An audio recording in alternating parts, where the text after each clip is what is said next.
நற்செய்தி வாசகம். பரிசேயர் அல்ல, வரிதண்டுபவரே கடவுளுக்கு ஏற்புடையவராகி வீடு திரும்பினார்.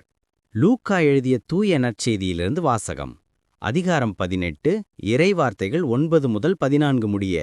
அக்காலத்தில் தாங்கள் நேர்மையானவர் என்று நம்பி மற்றவர்களை இகழ்ந்து ஒதுக்கும் சிலரை பார்த்து இயேசு இந்த உவமையைச் சொன்னார்.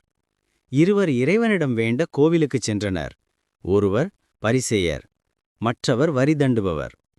பரிசேயர் என்று கொண்டு இவ்வாறு இறைவனிடம் வேண்டினார்: கடவுளே, நான் கொள்ளையர், நேர்மையற்றோர், விபச்சாரர் போன்ற மற்ற மக்களைப் போலவோ இந்த வரிதண்டுபவரைப் போலவோ இல்லாதது பற்றி உமக்கு நன்றி செலுத்துகிறேன்.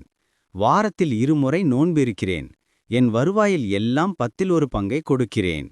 ஆனால் வரிதண்டுபவர் தொலையில் நின்று கொண்டு வானத்தை அண்ணாந்து பார்க்கக்கூட துணியாமல் தம் மார்பில் அடித்துக்கொண்டு, கடவுளே, பாவியாகிய என் மீது இறங்கியருளும் என்றார்.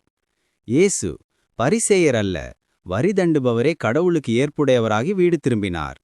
ஏனெனில் தம்மைத்தாமே உயர்த்துவோர் தாழ்த்தப் பெறுவர், தம்மைத்தாமே தாழ்த்துவோர் உயர்த்தப் பெறுவர் என நான் உங்களுக்குச் சொல்கிறேன் என்றார். ஆண்டவரின் அருள்வாக்கு. இறைவா, உமக்கு நன்றி.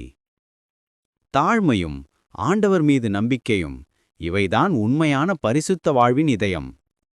இன்றைய நற்செய்தியிலுள்ள பரிசேயரும் வரிவாசலரும் பற்றிய ஓமையில் இயேசு நமக்கு கற்பிக்கிறார்.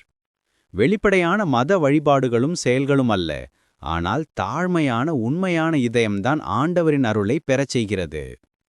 பரிசேயர் தன் செயல்களிலும் சாதனைகளிலும் நம்பிக்கை வைத்தார். ஆனால் வரிவாசலர் முழுமையாக ஆண்டவரின் இரக்கத்தில் நம்பிக்கை வைத்து அவரை அணைந்தார். புனித யாக்கோபு அல்பெரியோனை நம்மை நினைவூட்டுகிறார்: ஆண்டவரின்றி நாம் எதையும் செய்ய முடியாது. எனவே நம்முடைய வலிமையும் முயற்சிகளும் சாதனைகளும் எல்லாமே அவரிடமிருந்தே வருகிறது.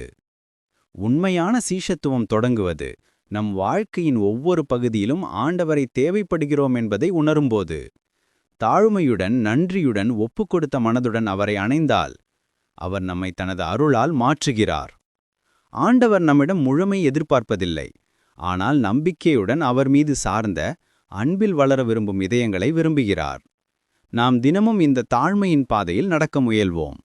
நம் எண்ணங்களிலும் சொற்களிலும் செயல்களிலும் அதை காட்டி. செயல். இன்று ஒரு சிறிய ஜெபம் எழுதுங்கள். ஆண்டவரிடத்தில் தாழ்மையையும் ஒவ்வொரு நாளும் அவர் மீது இன்னும் அதிகமாக நம்பிக்கை வைக்க செய்யும் அருளையும் கேட்டு அதை மெதுவாகவும் மனமாறவும் ஜெபியுங்கள்.